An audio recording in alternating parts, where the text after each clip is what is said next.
Hi! Have a great day mga kabayan. I would like also to share sa inyo na pupunta ako ng BFS Global for my appointment and also my biometrics. So, dito ako ngayon sa Cebu at ito yung wearing ko sa form formal. Okay? So, itutur ko kayo kung saan ang area ng BFS at malapit lang ako dito sa BFS office, lalakarin ko lang. So mamaya, see you again mga kabayan at makikita nyo at sobrang malapit lang, hindi kayo to-take ng taxi or any kind of transportation. Okay, see you mga kabayan.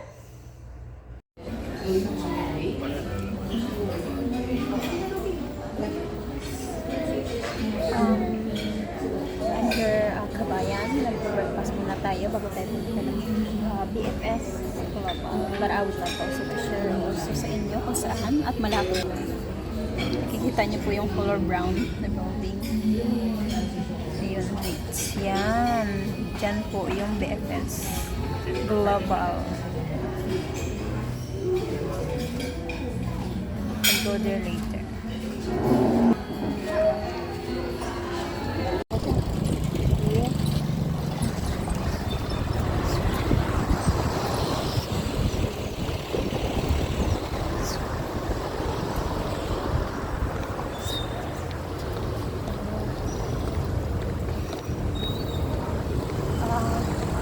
Mga kabayan, ito po yung entrance for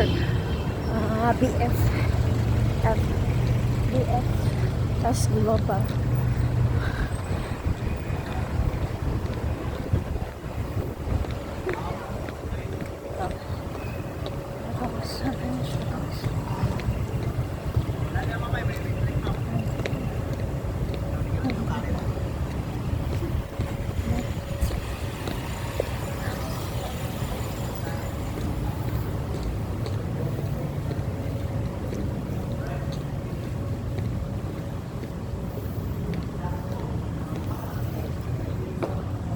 So, hello mga kabayan. Hindi ko na kinontinue yung pag-video ko doon sa loob ng BFS office kasi bawal yung phone. So, dito sa Cebu, sobrang easy, so processing. And hindi kayo mahihirapan lang. At sobrang mababait yung mga staff doon.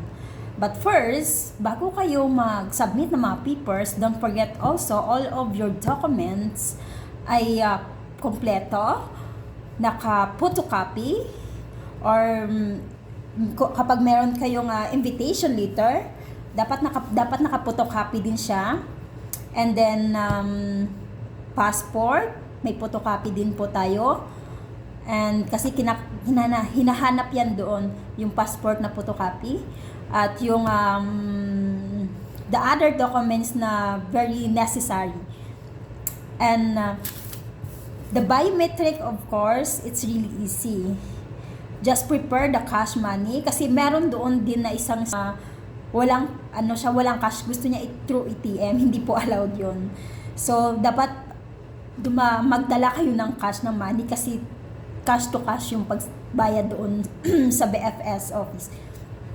So ito yung advice ko lang sa inyo mga kabayan.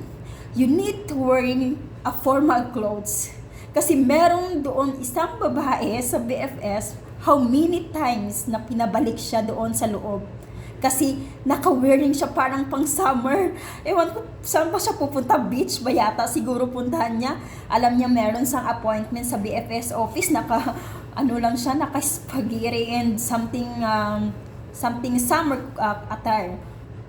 You need to wear a formal clothes like this because meron din pagkatapos ng appointment mo ng BFS appointment directly kayo ng biometric.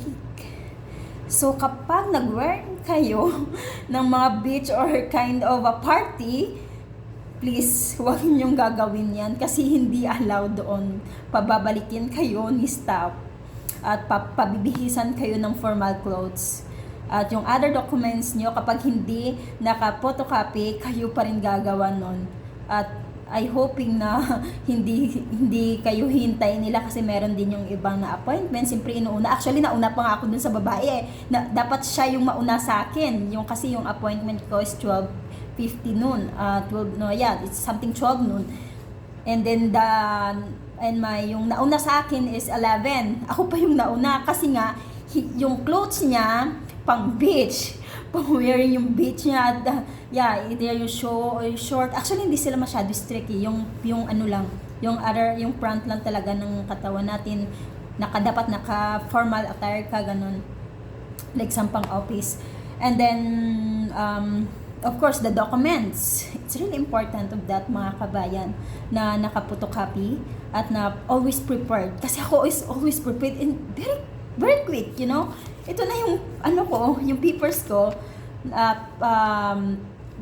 ipapa-deliver ko lang sa LBC through LBC. And I have already a biometric. It's also quick. Ito yung mga requirements ko. And this is it. Easy. Easy peasy. And mga kabayan, good luck also for your appointment and also to your biometrics. I hope na makakatulong ito for a 2024 updated for the BFS office and Shinging area na siyempre maging prepared din kayo sa sarili nyo kasi meron silang pinapalo up na question sa inyo. At hindi naman hindi sila masyado strict kasi I am going Shinging area but staying already stay for a while in Netherlands, you know, only single entry like that. I hoping na mga kabayan na kapag nakabisita kayo at I hope na makakatulong itong video na ginawa ko for 2024 BFS Global Appointment and Biometric. Okay, see you soon for the immigration. I-update ko kayo mga kabayan. See you soon. Bye!